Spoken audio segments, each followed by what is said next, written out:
अब आप हम सारे लोग हर वक़्त गवर्नमेंट के मुतल्लिक़, माशरे से मुतल्लिक़, अफ़राद से मुतल्लिक़ जो गुफ्तगू करते हैं, उसका कतन और हरगिज़ और हर वक़्त ये मतलब ये नहीं होता कि हम उनको हरफ़ तनकीद बनाना चाहते हैं।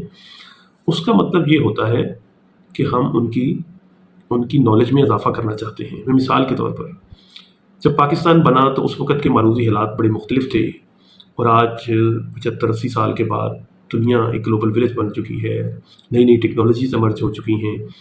तो नई-नई जॉब्स क्रिएट हो रही हैं। कई ऐसी जॉब्स हैं जिनकी ज़रूरत नहीं है लेकिन वहाँ भी लोग बैठे हैं। तो मकसद ये है कि बदलते हुए हालात के मुताबिक अपने फ़ैसले, अपनी पॉलिसीज़, अपने इदारों को रिव्यू करते रहना चाहिए। पूरी दुनिया में ये कॉन्सेप्ट है और पूरी दुनिया में ये एक थ्रेट है और ये खौफ चलता आ रहा है कि आईटी की वजह से और आर्टिफ़िशियल इंटेलिजेंस की वजह से इंसान बहुत से शोबों से जॉबलेस हो जाएँगे।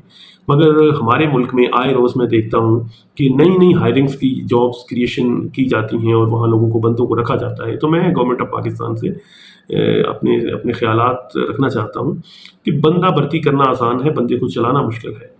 तो ऐसे आप बोझ ना उठाएँ, कोशिश करें कि पाकिस्तान के सभी इदारों में आईटी बेस्ड सिस्टम चलाएँ और डिजिटलाइज़ेशन को फ़रोग़ दें, जहाँ थोड़े से थोड़े इफ़ेक्टिव मैनेजमेंट हो, थोड़े बंदों से ज़्यादा काम लिया जा सके। हाँ, अगर आप बंदों को जॉब्स देना चाहते हैं, तो नए-नए सेक्टर्स हैं, जैसे महकमा तालीम को बहुत से चैलेंजेस का सामना है। एक स्कूल की बिल्डिंग होती है, वहाँ टीचर को बैठाना, वहाँ बिजली का बिल देना, वहाँ एक स्वीपर देना, वहाँ एक आया देना, ये एक मुश्किल जॉब है और गवर्नमेंट जैसे ऑर्गेनाइजेशन को और गवर्नमेंट जैसी एंटिटी को इस पे मॉनिटरिंग करना भी एक मुश्किल काम है। लेकिन मैं ये समझता हूँ कि पैरेलल जब हमारे पास एक नई फैसिलिटी आई है ऑनलाइन स्कूलिंग की, तो हमें चाहिए कि ऑनलाइन अथॉरिटी ऑफ एजुकेशन बनाएँ और वहाँ ग्रेजुअली कुछ डिस्ट्रिक्ट्स में एक्सपेरिमेंटल बेस पे, कुछ इलाकों में, कुछ सब्जेक्ट्स में और कुछ फैकल्टीज़ में हम स्कूलिंग सिस्टम को डिस्करेज करें और ऑनलाइन सिस्टम को इनकरेज करें।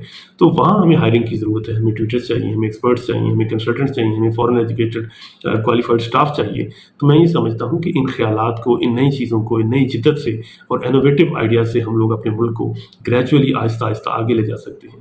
तो हमें ये सोचने की ज़रूरत है कि किन-किन शोबों में हम क्या-क्या काम कर सकते हैं। मिसाल के तौर पर पुलिस का डिपार्टमेंट ले लें, जहाँ हम लोग टेक्निकल इन्वेस्टिगेशन से बेशुमार ऐसे मसले लोग सॉल्व करते हैं, मुजरिमों को पकड़ते हैं, उनकी जो जियो फेंसिंग होती है, उनके मोबाइल फ़ोन के डाटे से और साइंटिफिक बेस्ड जितनी भी इन्वेस्टिगेशन है।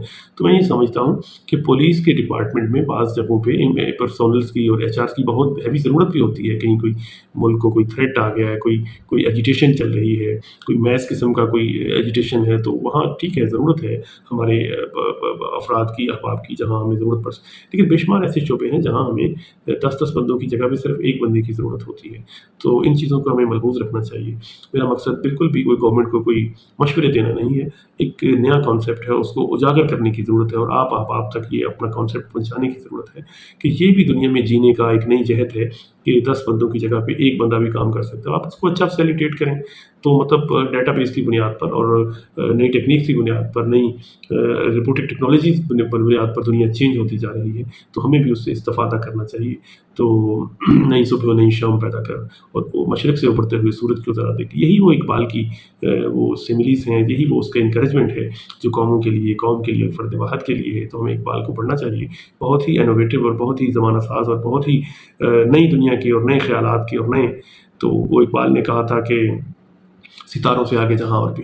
तो यही है वो चीज़ कि सितारों से आगे नई-नई, नए-नए ख़यालात, नई चीज़ें, नए तौर। पाकिस्तान ज़िंदाबाद।